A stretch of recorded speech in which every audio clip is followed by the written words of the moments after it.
Alas 5 pa lang na umaga, kumakayod na ang mekanikong si Arsenio Isidro. Pero sa higit 12 oras niyang pagtatrabaho, kulang pa rin ang kanyang sinasahod.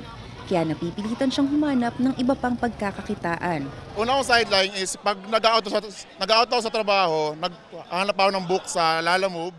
Then pag wala yun, nagpo-post din ako online ng mga pesa ko ng bike para ibenta. Pesa ng bike tsaka pesa ng motor para i-buy and sell.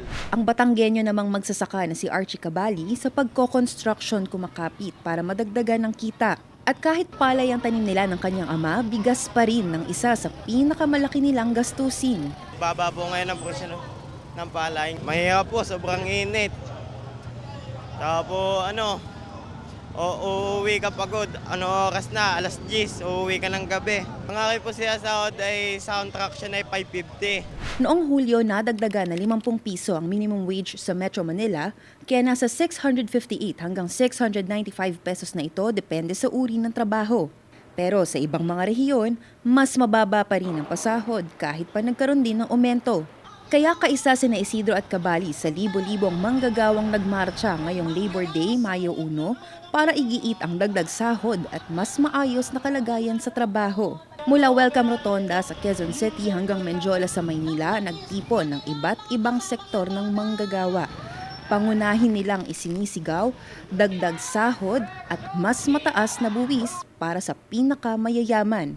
Ang krisis na dinaranas ng bawat isa sa atin ay krisis na dinaranas ng lahat ng manggagawa. Hindi yan pumipili ng kulay ninyo sa politika.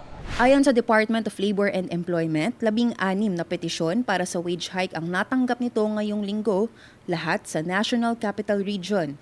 Posible rin umano ang bagong wage order sa Hulyo sa NCR, 1 taon matapos ipatupad ang huling aumento. Sa harap ng patuloy na pagmahal ng mga bilihin, mas marami ang napipilitang magdoble o magtriple kayod para lang makaraos sa araw-araw, tulad ni na Isidro at Cabali. Dahil di naman hihintayin ang pagtaas ng presyo ng mga bilihin, ang dagdag sahod na kanilang hinihiling. Bound po din kami sa utang ngayon. Pipilitin ko mag-ibang bansa talaga. Wala eh. Para sa impormasyong napapanahon at on-demand, Sofia Shoco, Newswatch Plus.